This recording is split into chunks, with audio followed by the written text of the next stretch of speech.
morning children, welcome back Bengali class. আজ আমরা second ইউনিটের জন্য প্রথম ক্লাস শুরু করছি।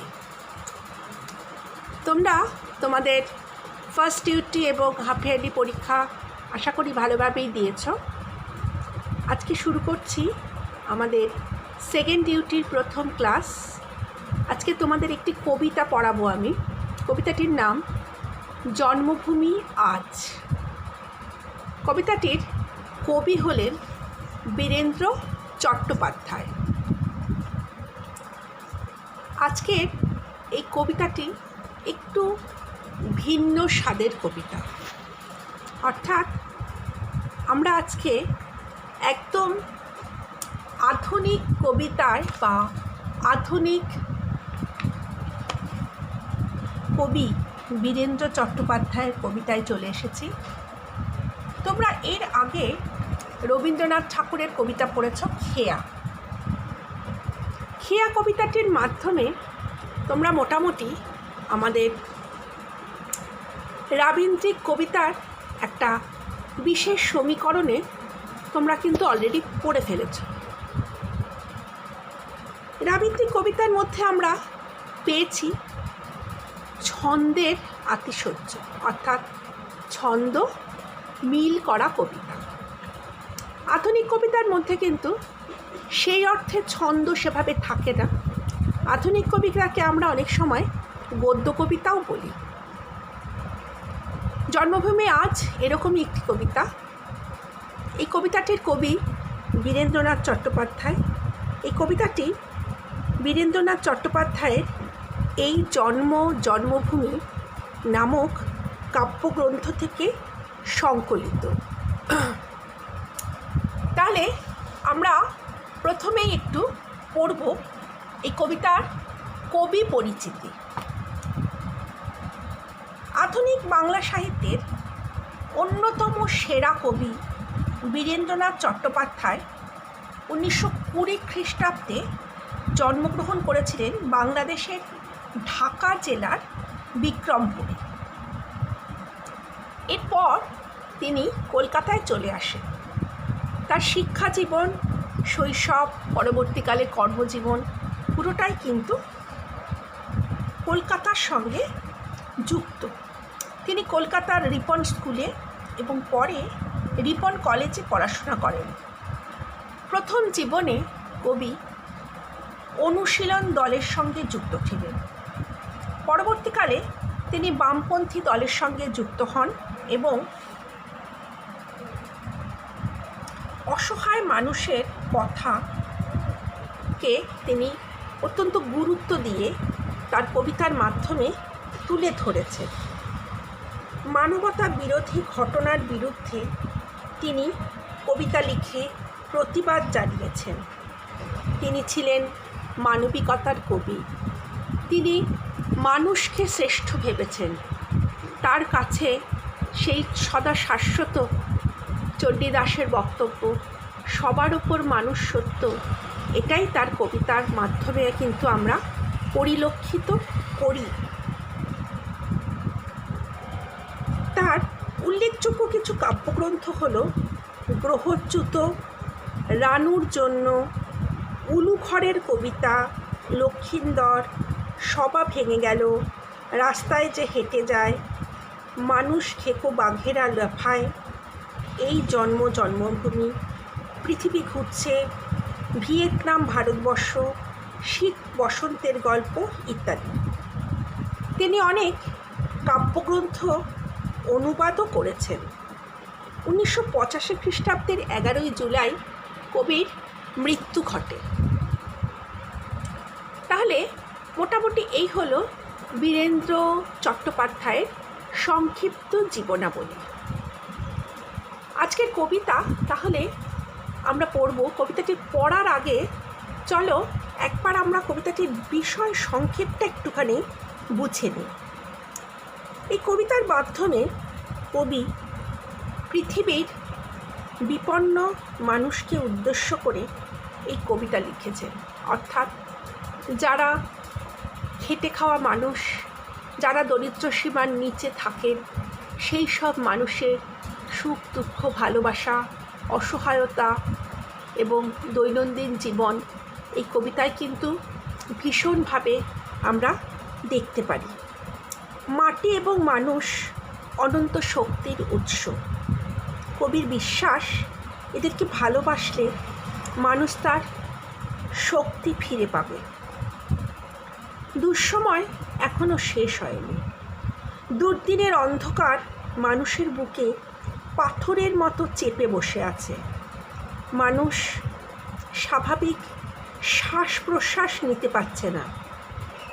সর্বনাশের কালো আকাশ মাথার ওপর ঘুরপাক খাচ্ছে।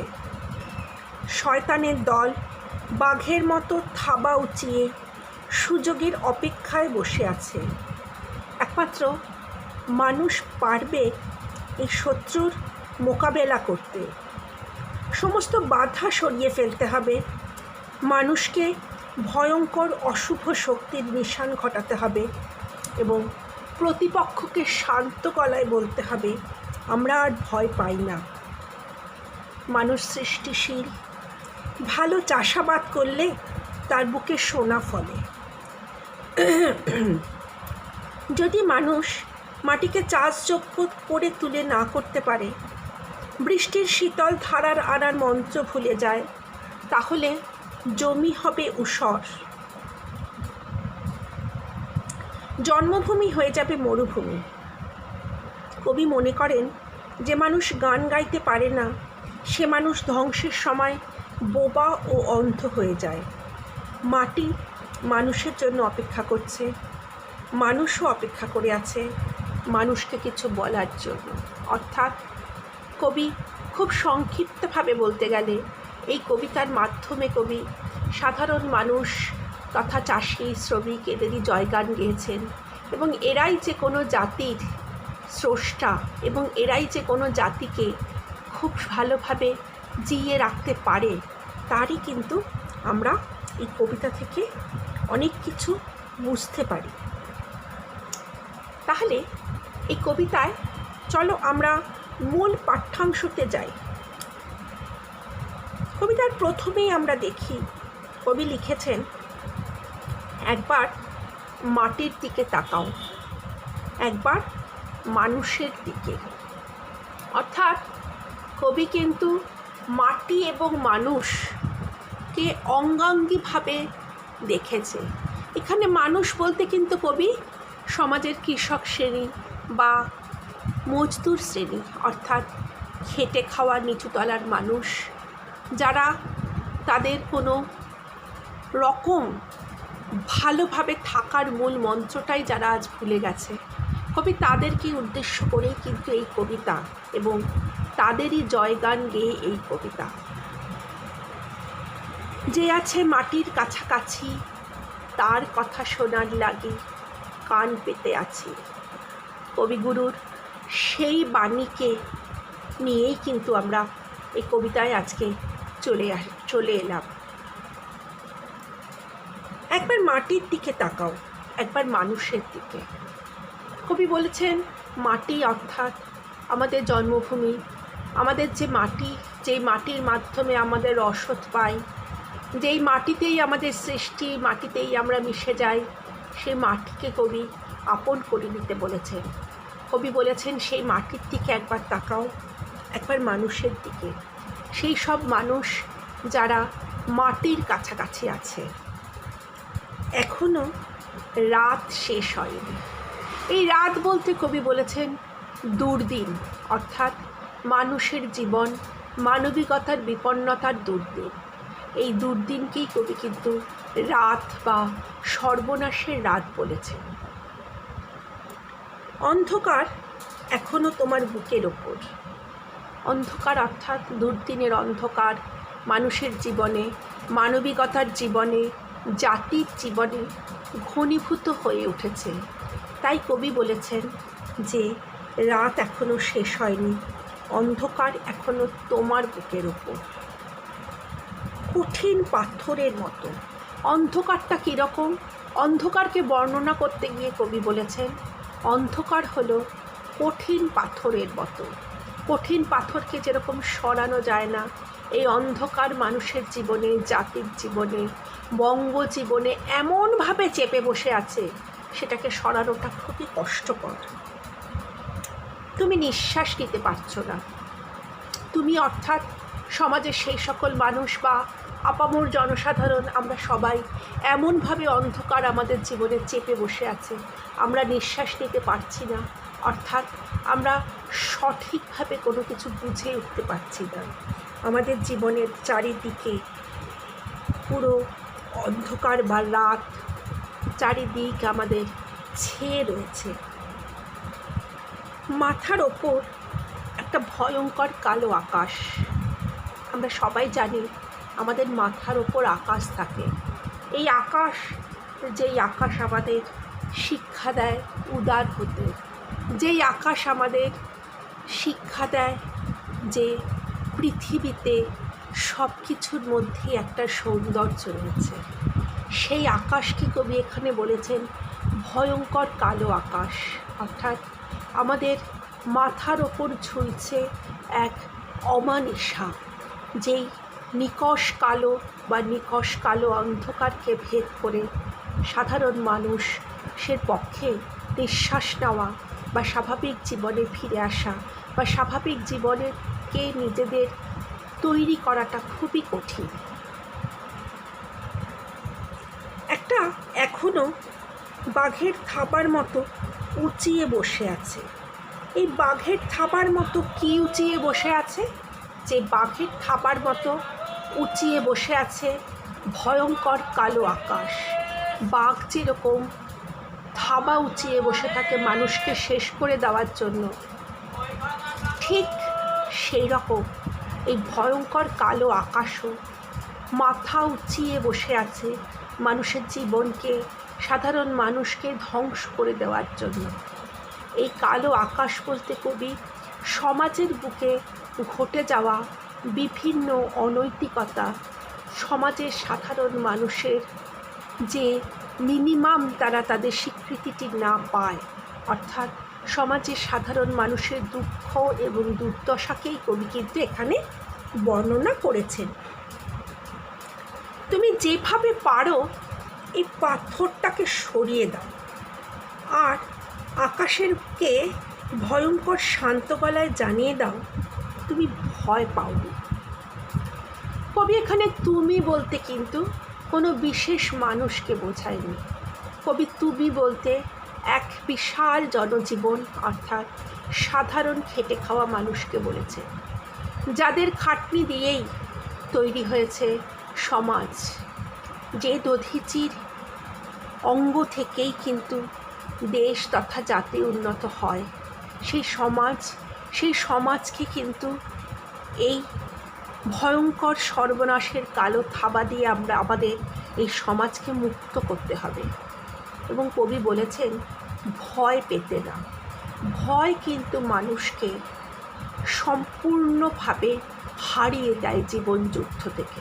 তাই কবি বলেছেন যে আকাশের দিকে তাকিয়ে ভয়ঙ্কর শান্ত গলায়, অর্থাৎ তুমি শান্ত থাকো, তুমি সংযত থাকো, জীবনের চরম কোনো সমস্যার সময় মাথা ঠান্ডা রাখো, ভয় পেও না। ভয় না পেলে পরে মানুষ যদি ঠান্ডা এবং শান্ত এবং সংযত থাকতে পারে, তাহলে কিন্তু আমরা অনেক কঠিন সমস্যাকেই ওভারকাম করতে পারি। তাই কবি বলেছেন যে আমরা যে ভয় পাইনি সেটা শান্ত গলায় জাগিয়ে দিতে হবে। কাকে?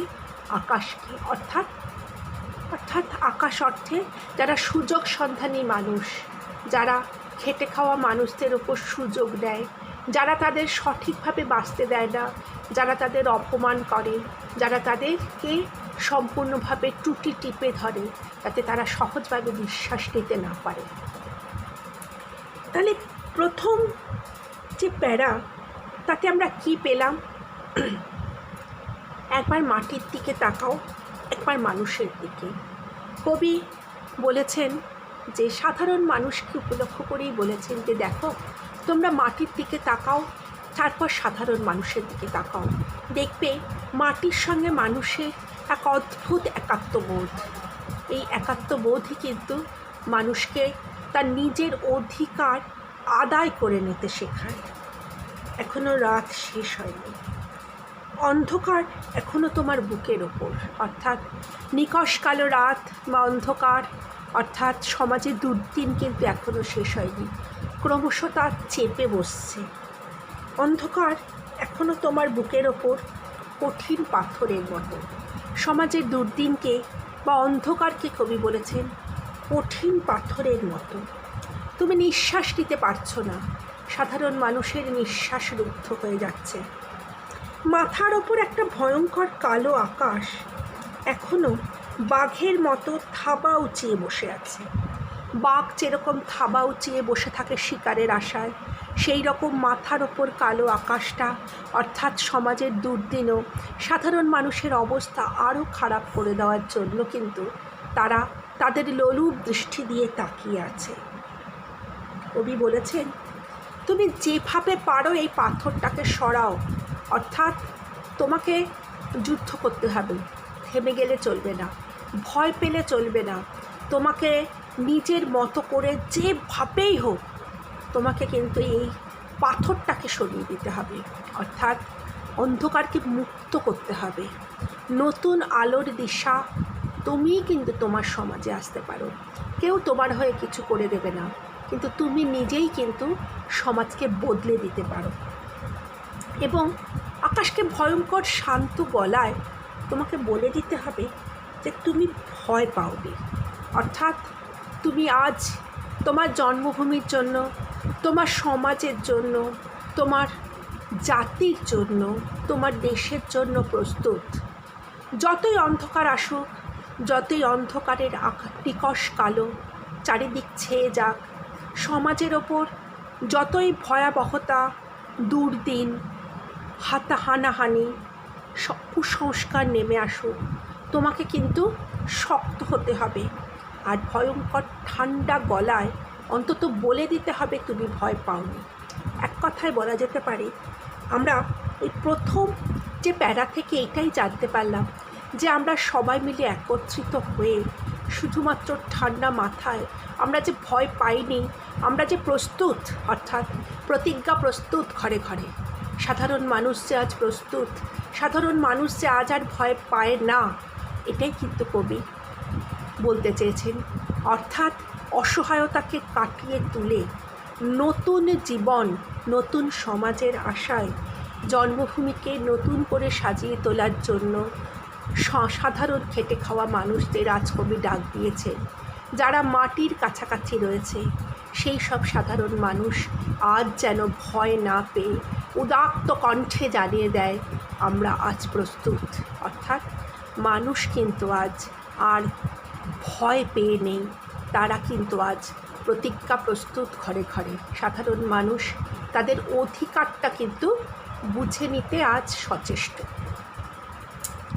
এই প্রথম যে প্যারাটা একটু ভালো করে পড়বে আর একটু রিডিং করবে। আমি পরের দিন পরেরটা পড়াবো। আর এই সেকেন্ড ডিউটিতে তোমাদের সিলেবাস খুবই কম, যতটুকু আছে ততটুকুই আমরা বারবার করে পড়ব। আজকে এইটুকুই পড়া হলো। খুব ভালোভাবে রিডিং করবে। কোনো জায়গায় যদি কোনো অসুবিধা হয়, আপাতত জুম ক্লাস হচ্ছে না, যখন জুম ক্লাস হবে দরকার হলে আমি কবিতাটি আবার তখন বুঝিয়ে দেব। আজকে তাহলে এই পর্যন্তই থাকলো। তোমরা কিন্তু অতি অবশ্যই ভালো করে রিডিং পড়বে।